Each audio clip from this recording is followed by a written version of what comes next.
Et victime aussi de cette traite humaine dans le nord de l'Irak, les Yézidis. En août 2014, le groupe État islamique s'emparait de la région montagneuse de Shingal, dans le nord-ouest de l'Irak, et commettait un massacre contre ce peuple.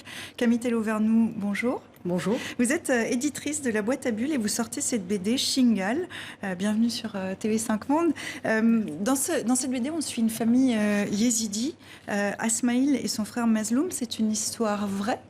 Alors, ce sont des personnages fictifs, mais qui ont été composés à partir de témoignages recueillis sur place par les auteurs en 2017.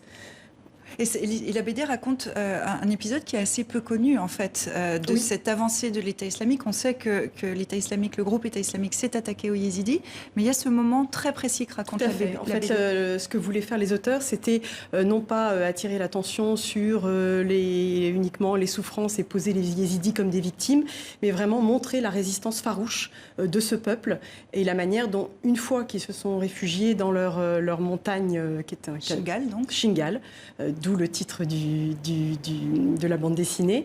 Donc Shingal, qui a toujours été un refuge pour eux, une fois qu'ils étaient là, ont tenu pendant une semaine en opposant cette résistance armée, alors que c'était des Yézidis ordinaires. Hein. Certains, enfin un des deux frères qu'on suit pendant la bande dessinée, est fermier, et ils ont pris les armes pour protéger et sauver leur famille. Et ce que rappelle aussi cette bande dessinée, c'est là que c'est intéressant, c'est que les Yézidis ont été lâchés par tous, y compris par les Peshmerga, les combattants kurdes, ce qui n'était pas du tout ce à quoi ils s'attendaient. Non, c'était leur héros. Là, on a d'ailleurs un personnage, un jeune garçon qui est le fils d'un des deux frères, et pour qui les Peshmerga sont des héros absolus jusqu'à cette trahison, ce lâchage au dernier moment.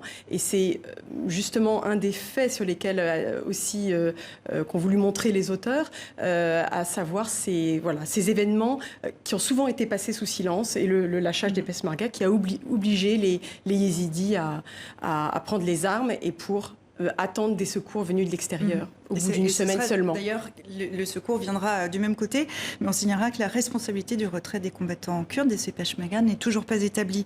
Un mot sur les auteurs. Il s'agit d'un duo danois. Eux ont voulu retracer la chronologie des événements. Comment ils se sont documentés ? Écoutez, effectivement, c'est très documenté, très enrichi de beaucoup de documentation.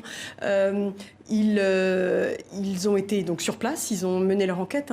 Thor Rorbeck, qui est le scénariste de cette bande dessinée, c'est d'ailleurs sa première incursion en bande dessinée. Tout à fait, qui est journaliste, qui publie dans de nombreux quotidiens danois. Il est spécialisé dans le Moyen-Orient.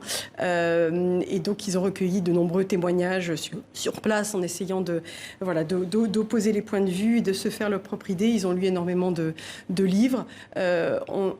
Il est d'ailleurs intéressant de se référer pour les lecteurs à la postface écrite par Thor Rorbeck lui-même à la fin de l'édition. Voilà, il y a un long rappel du contexte. Exactement. Ce que la BD ne dit pas, c'est que le groupe État islamique aurait été d'une violence inouïe aussi dans la traite d'êtres humains. On a le souvenir de ces femmes esclaves sexuelles, etc. Pour terminer et pour conclure, est-ce que cette BD, est-ce qu'il y a une volonté de témoigner, un travail de mémoire sur cet épisode ? Oui, absolument. Et en cela, d'ailleurs, c'est une traduction, parce que c'est donc d'abord une édition qui a été faite en danois, mais c'est donc un roman graphique qui correspond parfaitement à notre ligne éditoriale faite sur des témoignages, des récits du réel, intimes, des récits d'engagement.